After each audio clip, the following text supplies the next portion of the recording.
Catalan is one of the most annoying openings that white can possibly play within d4, and in this video I'm going to show you how to deal with it. Right in front of us we have the Catalan where white is just playing d4, c4, and then building a rock-solid kingside fianchetto that makes it very hard for us to get easy attacking chance against their king. The first warning I'll share before I reveal my recommendation against the Catalan is it's not just an opening where you can just develop normally and expect to automatically get a good game. As in a position like this, white has managed to get all three pawns side by side in the center, giving them a very nice position.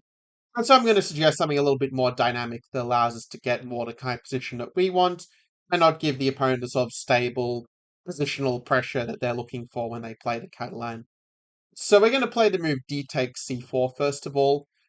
And before I share with you the little surprise, the little shortcut that I discovered in the last year or two that just works really, really well. In fact, it's the best scoring line according to the Lichess database of billions of games.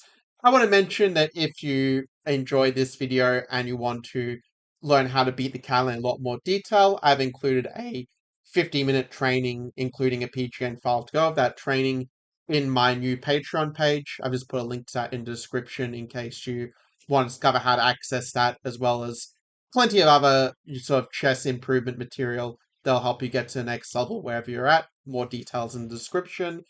But for now, let me share with you the move here of knight b to d7.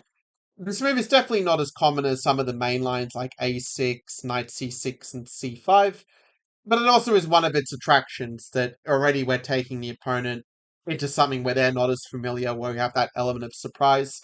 And it's actually objectively a pretty decent move as well. I'll start by kind of showing you the main line, and I'll work back more towards the sidelines, just so you're ready for the most common moves. So with c6, kind of the idea of playing it this way and not the immediate c6 is that we're not giving white options like knight e5, because in our move order, the knight is already covering that, right? So after castles and c6, don't have knight e5 anymore, so have to come up with another way of playing it.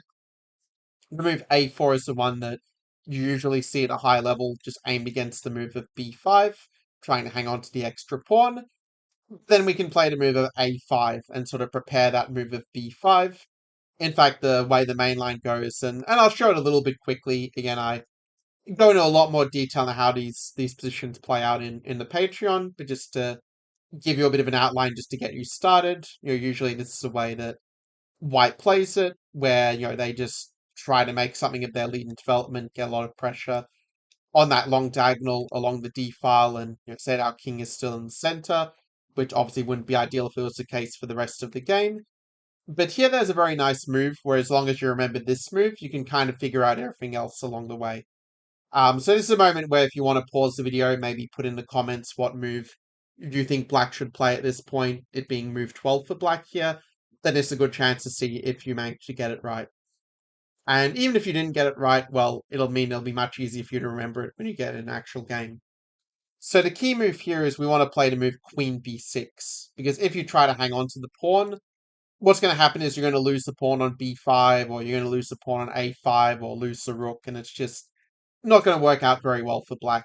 So here you just have to accept that we are giving back the extra pawn. But if you look at our structure here, we do have a very nice structure with this very healthy queenside majority. If we get to an endgame, that's going to be a real asset for us. And speaking of an endgame, actually, if we take the main line here, again, I do cover various alternatives in the Patreon, but just to show you kind of the main line, basically, what you end up getting is you end up getting a position like this one, where they try to trade the queens, but even though black's down a pawn, you actually have pretty good compensation for it, where your king's kind of ready to go to the queen side, kick their rook out of the way.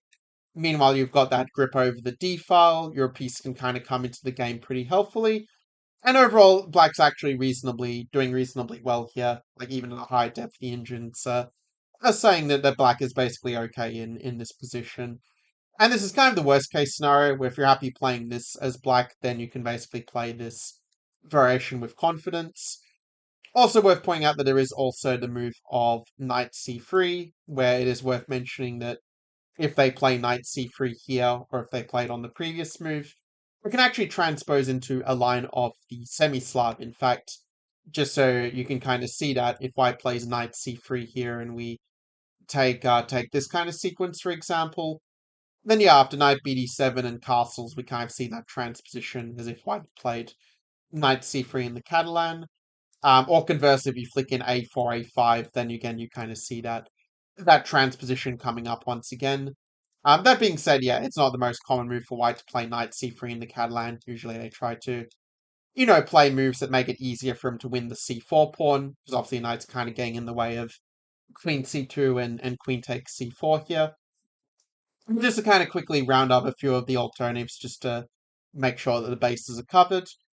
If white plays queen c2 instead, you just play the move b5, like in a lot of cases, just going to be hanging on to that extra pawn.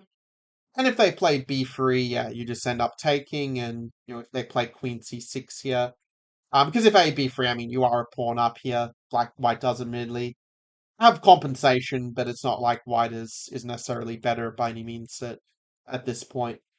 But if they do insist on getting the pawn back with the intermezzo attack on the rook, the rising positions is very healthy for black. Your pieces are all on very good squares. You've got the bishop challenging their bishop. Your rook will come to c8. You develop, and you're just very, very well positioned here, essentially, with no problems to speak of. And just finally, if they do play moves other than castles, I mean, you're probably going to face castles the most often, but just to make sure your bases are covered here. If they do play a move like Queen A4, either here or on the previous move would be another way to do it. In that case, you can just play A6 and just kind of play for this very Moran style approach with B5, and if they play something like Queen C2, the position's actually already better for black at this point, where your rook's going to come to C8 and just very awkwardly set some problems for the queen on the open C file. Arguably, a move like Queen C6 is a bit better, at least to try and disrupt that sub a bit. But here as well, you get the same kind of thing where even without the rook going to C8, you still have a very healthy position where, again, your bishop is kind of challenging their bishop, meaning they're not getting the usual Catalan pressure they would hope for.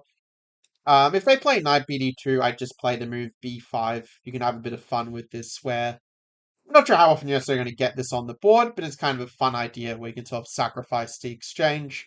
But you actually get 2 pawns for the exchange, and their bishop also is kind of awkwardly placed. So it's actually not even really a sacrifice, it's just really good for black if they do this. You're pretty happy if they play a4, like you can even just go a5 and just kind of get an improved version of the lines we just saw, because you don't have to play the move c6 anymore to get what you want.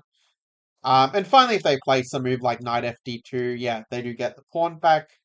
But you can also play a move like knight b6 just to defend it that way, or e5 if you want something more dynamic. But this is already getting a little bit into the weeds of things. So yeah, that's basically how to deal with the Catalan. Just to summarize, the Catalan is a system where they play, d4, c4, knight f3, g3. And here I've shown you how to play this knight bd7 system, where you're just able to just expand on the queen side with the pawns, hang on to your extra pawn for a while, and just have a very healthy position, almost basically regardless of how white plays it. So with that being said, I wish you luck with playing this knight bd7 shortcut against the Catalan in your own games, and if you want more details of how to play it on a much deeper level, where I go into all different alternatives, how the positions play out, showing you some model games as well, so you really master the positions, then again, check out my new Patreon to see that, as well as a lot of other training materials I've been working on over the last years. It's sort of my vault of all the sort of like work I've done, to help you really get to a much higher level in your own game, wherever you're at. So yeah, I will see you in the next one. Take care.